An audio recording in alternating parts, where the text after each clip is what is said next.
Princess Anne has never been one to hold back. At 73, the famously blunt royal has finally opened up about someone she's disliked more than anyone else. Who could it be, and what caused this deep resentment? Stick around as we uncover the truth behind her strong feelings and explore what makes Anne one of the most fascinating royals in history. Princess Anne was born on August 15, 1950, at Clarence House in London. She was the only daughter of Queen Elizabeth II and Prince Philip, Duke of Edinburgh. At the time of her birth, she was third in line to the throne, following her mother and her older brother, Charles. When her grandfather passed away in 1952, her mother became queen, and Anne moved up to second place in the line of succession. From a young age, Anne stood apart from her brothers. Unlike Charles, who enjoyed being in the spotlight, and Andrew, who was more carefree, Anne showed an early sense of responsibility. She didn't crave attention. Instead, she focused on her role as a member of the royal family. This strong sense of duty shaped her path and led to a lifetime of public service. She attended Benenden School, where she excelled and graduated in 1968. By the time she was 18, she had already begun fulfilling royal obligations. In 1987, she was officially given the title Princess Royal, a lifelong honor.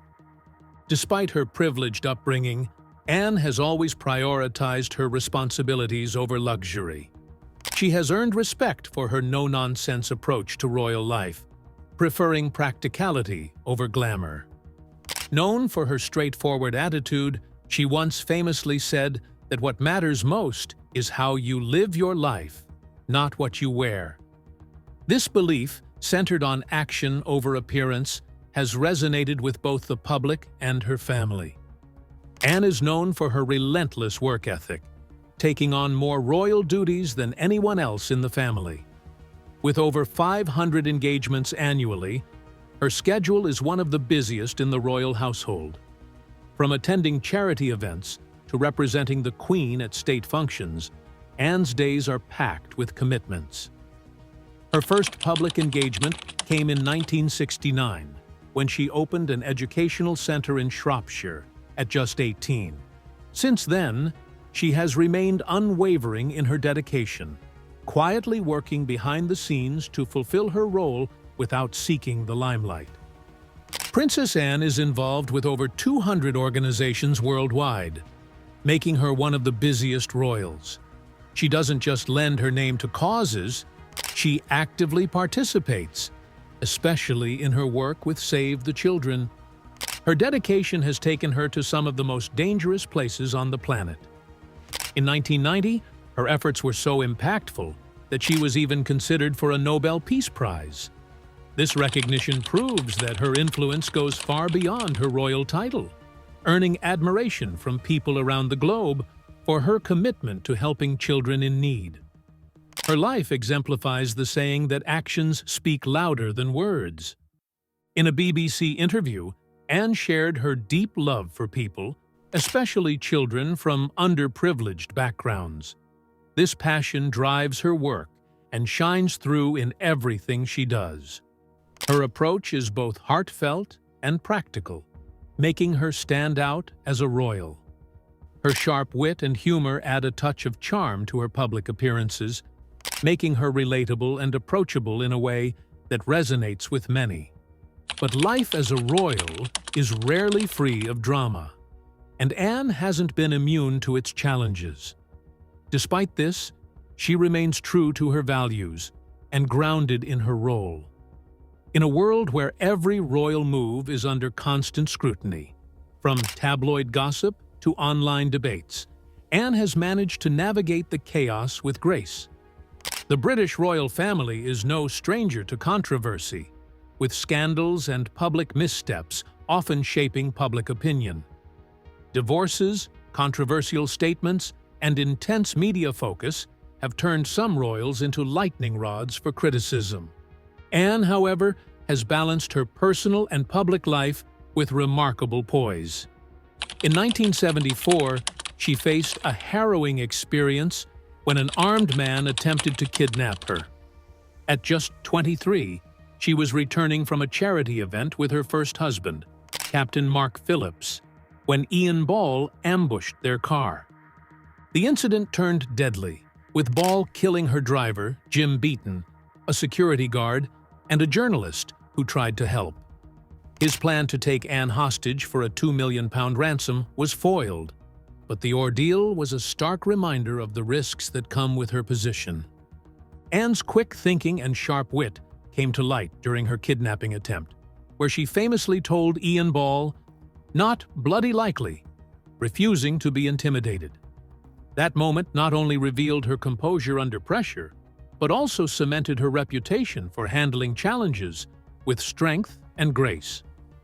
Her protective nature extends to her family, especially her nephews, Princes William and Harry.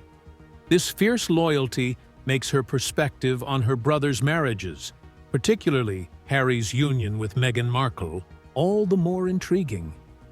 When Meghan Markle entered the royal spotlight, she was admired for her charm and ambition. Known for her role in the TV series Suits and her humanitarian work, she brought a fresh, modern energy to the monarchy. Her relationship with Harry felt like a contemporary fairy tale, a story of love that defied tradition and celebrated diversity, as Meghan became the first woman of mixed race to join the British royal family. But the fairy tale came with its challenges. Meghan and Harry's struggles within the royal family were widely publicized, culminating in their decision to step back from their royal duties in early 2020, a move the media dubbed Megxit. This choice ignited debates about the monarchy's future and placed Meghan and Harry under intense public scrutiny. Eager to make an impact, Meghan initially embraced her royal role, engaging with communities and advocating for causes she believed in. However, the weight of royal expectations and relentless media attention took its toll. In an interview, Meghan admitted she had little knowledge of royal life before marrying Harry, relying on him to guide her through the complexities. Despite her optimism, the reality of life within the monarchy proved more difficult than she anticipated. Princess Anne, known for her pragmatism, reportedly had reservations about Meghan from the start. TV host Deborah Davies has claimed that Anne, much like her father Prince Philip, was skeptical of Meghan's charm. Her doubts were allegedly evident during social events, including Harry and Meghan's wedding, where Anne's expressions hinted at her unease. While Meghan initially gained public favor, her American background and acting career often clashed with royal traditions. Anne's emotions were clear during Prince Philip's wake in April 2021, as the family faced yet another chapter of royal turmoil. Meghan Markle, who was heavily pregnant with her daughter Lilibet, did not attend the event. Reports suggested her absence was a relief to some family members who feared her presence might draw unwanted media attention and overshadow the solemn occasion. The media's scrutiny of Meghan only grew after her explosive interview with Oprah Winfrey. In the interview, Meghan spoke openly about feeling isolated and unsupported within the royal family. She also revealed shocking conversations about her son's skin color, sparking global debates about racism, mental health, and the monarchy's inner workings. Princess Anne's initial doubts about Meghan's place in the royal family now seem prophetic. Anne, known for her no-nonsense approach, has always been a steady presence within the monarchy. According to royal commentator Neil Sean, Anne once advised Meghan to view her role as a princess as a full-time job rather than an opportunity for personal attention. This blunt advice reportedly surprised Meghan. Anne's words highlighted the dedication required of royals, emphasizing duty over self-promotion. Lady Colin Campbell echoed Anne's sentiments, suggesting that Meghan lacked the commitment needed for royal life. She also claimed that Anne had warned Harry against marrying Meghan, believing her to be self-centered and unsuitable for the demands of the role. These insights added another layer to the complex dynamics within the royal family. Tensions resurfaced following Queen Elizabeth II's death in September 2022, when Harry, Meghan, William, and Catherine reunited briefly outside Windsor Castle to greet the public. While the moment was meant to display unity, body language experts noted visible strain between the two couples. Since Meghan and Harry's Oprah interview, discussions about their fractured relationships with other royals, including Princess Anne, have continued to dominate headlines. Meghan Markle's time in the royal family has been anything but smooth, fueling discussions about tradition, identity, and the monarchy's need to modernize. But the challenges within the royal family didn't begin with Meghan. Princess Anne's history of strained relationships extended to Princess Diana, with the two clashing over their very different approaches to royal life. Anne, known for her no-nonsense attitude, and Diana, celebrated as the people's princess, were opposites in many ways. Diana's warmth, charisma, and ability to connect with people earned her worldwide admiration after she married Prince Charles in 1981. Her humanitarian work, from advocating against landmines to raising awareness about HIV/AIDS, solidified her status as a beloved royal. Diana's relatability and compassion made her a favorite among the public. Despite Diana's popularity, her relationship with Anne was far from harmonious. Their differences became clear as Diana's modern approach to royal duties often clashed with Anne's more traditional views. Diana's love for fashion and her skillful use of the media to highlight her charitable work didn't sit well with Anne. Anne believed in keeping a low profile and focusing strictly on her duties, and she reportedly found Diana's media presence inappropriate for a royal. Speculation about their strained dynamic grew over the years. Anne reportedly struggled to accept Diana's progressive take on royal responsibilities, while Diana, in turn, seemed to distance herself from Anne. Their tension became more apparent after Diana became a mother. When Prince William was born, many expected Anne to be closely involved. Charles had hoped his sister would be William's godmother, but Diana had other plans. The pattern repeated when Prince Harry was born 2 years later.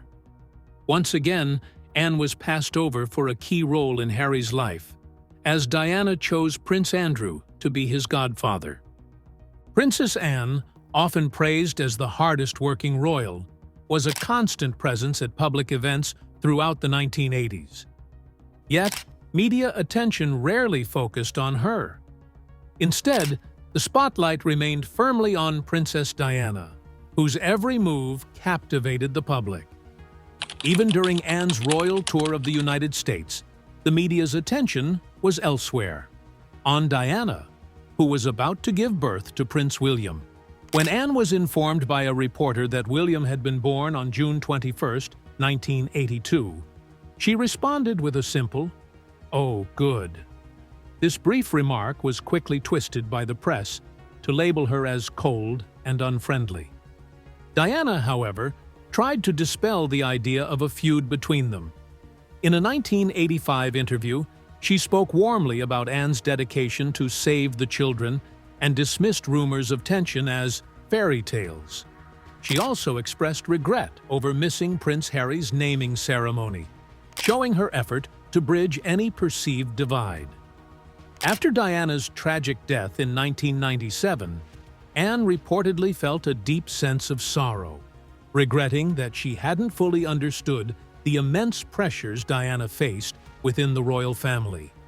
Some believed their strained dynamic had more to do with clashing personalities than an actual rift. Cherie Blair, wife of former Prime Minister Tony Blair, offered insight into Anne's interactions with others.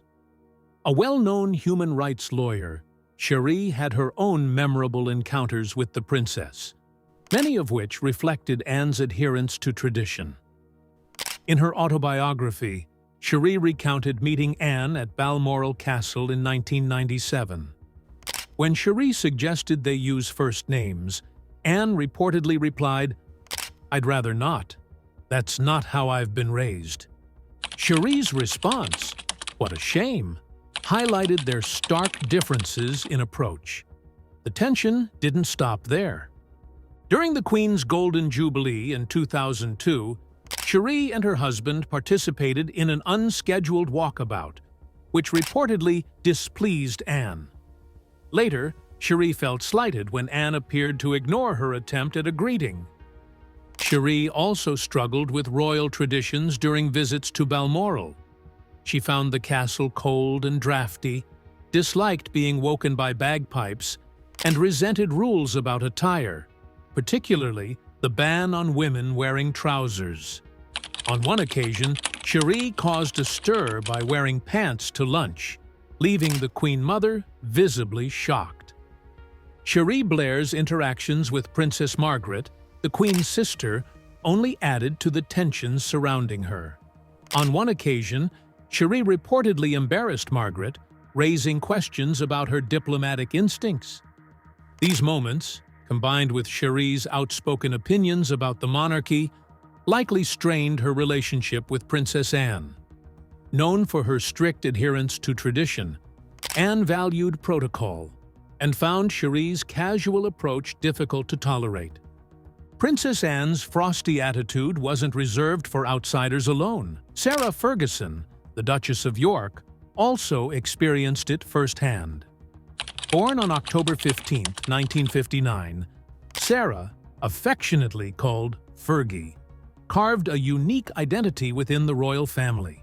As an author, philanthropist, and TV personality, she brought a refreshing energy that stood out against the family's more reserved nature. Interestingly, her ancestry linked her to King Charles II of England through one of his illegitimate lines. The public first noticed Sarah's charm when she married Prince Andrew, Queen Elizabeth II's second son, in 1986. Andrew became the Duke of York, and Sarah was given the title of Her Royal Highness, the Duchess of York. Together, they had two daughters, Princess Beatrice and Princess Eugenie. Sarah's lively and spontaneous personality won her public affection, but often clashed with the rigid expectations of royal life. Princess Anne's practical, no-nonsense demeanor often put her at odds with Sarah. Their differences became apparent during the early years of Sarah's marriage to Andrew.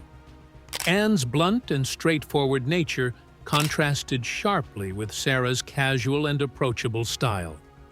This led to frequent reports of tension between the two women, with cold exchanges that hinted at a deeper conflict. Steve Wood, a royal photographer who spent significant time with the family, offered insights into their dynamic. He suggested that Anne felt overshadowed by Sarah's media-savvy persona. While Sarah's cheerful personality often grabbed headlines, Anne's hard work went largely unnoticed. Anne once expressed her frustration, saying, "I put in the effort every day, but it's never in the news. No one ever sees what I do." Sarah Ferguson's approach to the media only widened the gap between her and Princess Anne. While Anne preferred to keep a low profile and avoid unnecessary attention, Ferguson was often in the headlines, and not always for the best reasons. Her frequent run-ins with the press, financial scandals, and questionable business choices stood in stark contrast to Anne's steadfast dedication to upholding the monarchy's image. Anne, deeply committed to the royal family's honor, likely found Ferguson's public missteps hard to accept. Ferguson's marriage to Prince Andrew added another layer of tension to her dynamic with Anne. Initially, their relationship seemed vibrant and joyful, but cracks quickly began to show. Ferguson later admitted that during the first 5 years of their marriage, she and Andrew were rarely together, spending only about 40 days a year in each other's company. By 1991, their marriage was under strain, and Ferguson's close friendship with Texan billionaire Steve Wyatt caught the public's eye. Photos of Wyatt spending time with Ferguson's young daughter dominated the tabloids, sparking controversy. In January 1992, the Duke and Duchess of York publicly announced their separation, which was finalized on March 19th of the same year. The royal family made it clear that Ferguson would no longer represent the Queen at official events, and the Queen also refused to cover Ferguson's personal expenses. Following the separation, Ferguson relocated to a home on the Wentworth estate in Surrey, creating a distinct physical and emotional distance from Andrew. The situation took a disastrous turn in August 1992 when the Daily Mirror published compromising photos of Ferguson with American financial manager John Bryan. The images, which showed intimate moments between the two, caused a media frenzy and further tarnished Ferguson's reputation. Although she later won a legal battle against the French magazine Paris Match, which was ordered to pay $84,000 in damages for publishing the photos, the damage to her standing within the royal family was irreparable. Rumors of a possible reconciliation between Ferguson and Andrew occasionally surfaced, but their divorce was finalized in March 1996. Ferguson's financial troubles didn't end with the divorce. While early reports suggested she would receive just $15,000 annually, her settlement eventually included $350,000 in cash, $500,000 from the Queen to purchase a home for her and her daughters, and a monthly allowance that reportedly grew to $500,000 by 2010.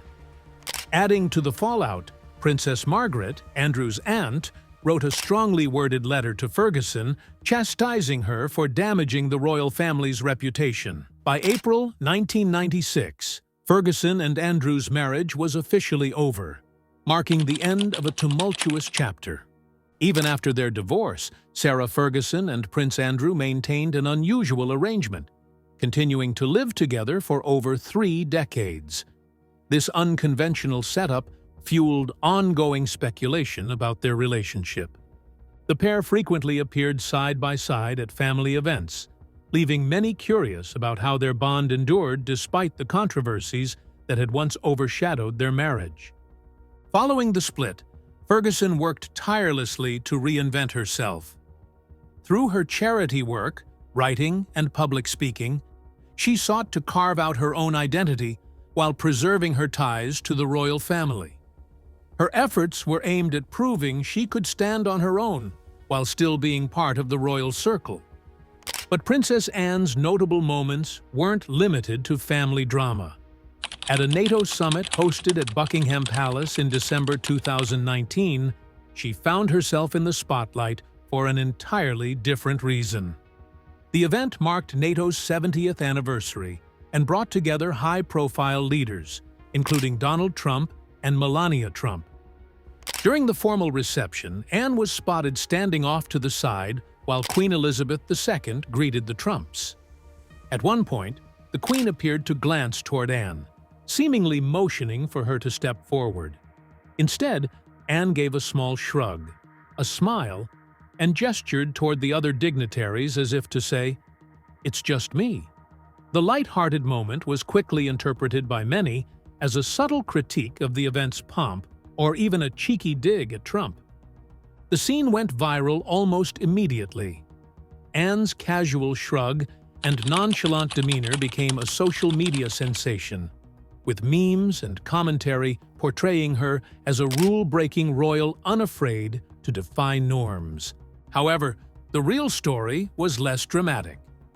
Laura Stone of the Press Association later clarified that the Queen's glance wasn't a summons for Anne, but simply an acknowledgement that Trump was the last person in the receiving line. Anne's reaction had been playful rather than pointed, misunderstood by eager onlookers. This incident highlights how Anne's candid and straightforward nature can sometimes lead to misinterpretations, especially in highly public settings. Known for her practicality and diplomacy, Anne likely didn't intend to stir controversy and may have been disappointed by how the moment was misconstrued. Anne's relationship with Camilla, Queen Consort, is another fascinating chapter in the complex dynamics of the royal family. Over the years, their connection has undergone significant changes, influenced by both personal history and shared royal responsibilities. Early on, there were clear tensions between them, rooted in Anne's past involvement with Andrew Parker Bowles, who was once married to Camilla. In the 1970s, Anne was romantically linked to Andrew Parker Bowles, creating an entanglement that also included Camilla. Andrew's eventual marriage to Camilla added a layer of emotional complexity, leaving Anne and Camilla's relationship on rocky ground. This tension became even more apparent when Camilla later married Anne's brother, Prince Charles, and took on the title of Duchess of Cornwall. It was rumored that Anne once remarked during a coronation meal that Camilla would never be seen as the real queen, highlighting the initial strain between them. Despite these early challenges, Anne and Camilla's dynamic has shifted over time. As Camilla embraced her duties alongside King Charles, Anne's perspective seemed to soften. The two women began working together more frequently, fostering a sense of mutual respect. This gradual improvement in their relationship reflects the royal family's capacity for reconciliation and adaptation. The evolution of their bond underscores the complexity of royal life, where personal relationships are often intertwined with public roles. Anne's acceptance of Camilla and the diminishing tension between them show how the monarchy adapts to changing circumstances and heals past rifts. Their story serves as a reminder of the resilience required to navigate the intricate and often challenging world of royalty.